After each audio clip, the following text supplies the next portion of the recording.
So there's not enough snow to go snowboarding, and there's too much snow to go dirt biking. So I think it's time for a trip down south.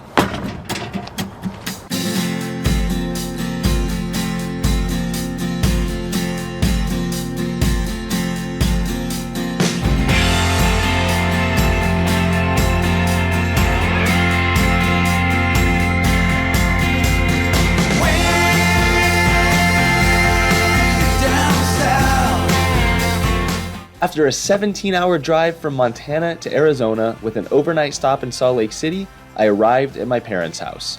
My parents hosted the welcome dinner for the annual Mountain Motorsports ride, and I reconnected with the group I see once per year, as well as met some new faces. We enjoyed a wonderful meal cooked by my amazing mother in preparation for the first day of riding. Yeah, buddy. Abbott's already trying to double everything in the desert. This man right here, 76 years old, ripping a brand new 125 XC. Absolute legend.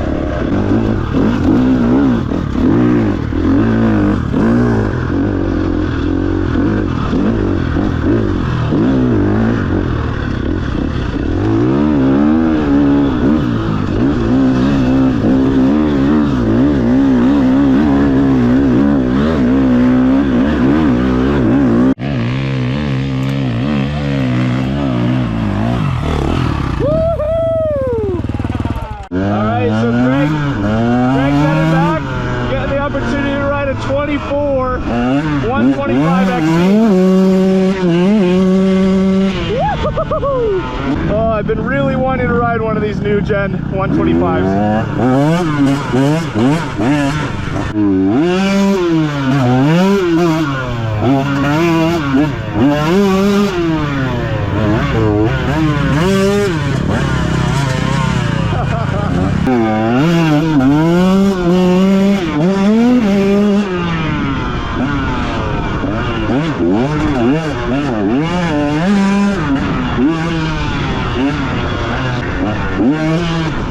God, this thing's freaking sick. The responsiveness is insane. Like, you can clutch the front wheel from the bottom end.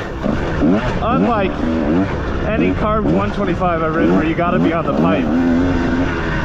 Like just this whoop, for example, from nothing, front wheel up and over.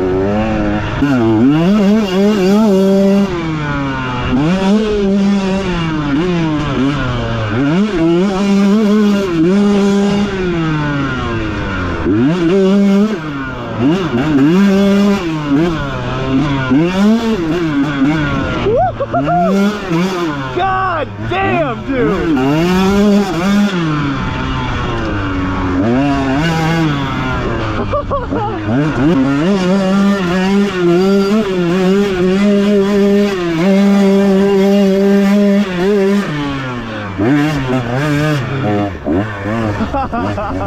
God, 125s are so sick. After grinning from ear to ear riding Greg's 125 XC for the majority of the first day, we prepared for the second day of riding, where we would ride from the desert up to Crown King. This is a really cool ride because you go from saguaro cactus to pine trees in a matter of hours, all via dirt. My dad on his DR650 and Rick Smits on his KTM 500 led the charge for this ride. Holy cow. You don't see that every day. My dad's vision limits him from riding technical single track anymore, but the ride to Crown King was rocky and loose, and the entire group was in awe that my dad's weapon of choice was a Suzuki DR650. He's been called the smoothest rider in the world by many, and that certainly proved to be true on this ride as he selected all of the best lines on his heavy machine. It's not that often I get to ride with my dad anymore, so I always appreciate these opportunities when they come around. 70 years old and still ripping.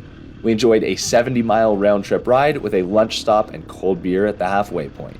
We had a slightly better day than these people who may have gotten in over their heads on this trail, and I was pretty stoked with this rock hop that I tried on our way out before pounding 8 miles of gravel back to the trucks. On day 3, Rick and his son Derek showed me some super fast and fun trails out at mile markers, so I took the rest of the group back to those trails on day 4. But not before heading to the Buffalo Chip to watch Matt and Chris try their hand at riding the bull. We're gonna start right off the bat.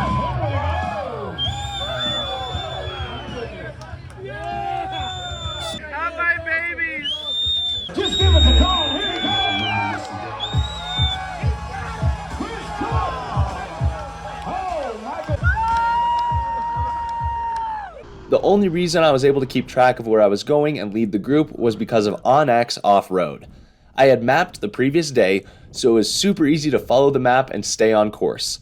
OnX Off-Road is the most powerful and robust off-road app around, and you can use the code KP20, all lowercase, for 20% off a subscription with OnX. The link to do so can be found in the description. We warned the group of jumping Cactus, but Greg may have missed that memo. We spent some time pulling Cactus out of his hand and boot before continuing to rip some more fun single track. Ah! Oh, they're in your hand. Hold on. Wait. Let's think about this. Huh. Can you see those things, Don?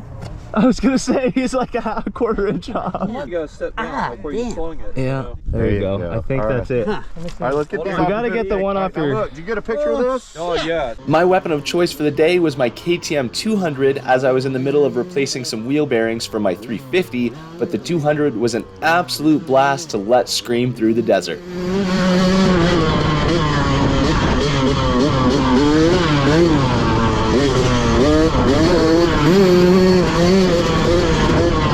For the 5th day and the group's final day of riding, we went back to Wildcat to explore some more fun single track before everyone began their journey back to the East Coast.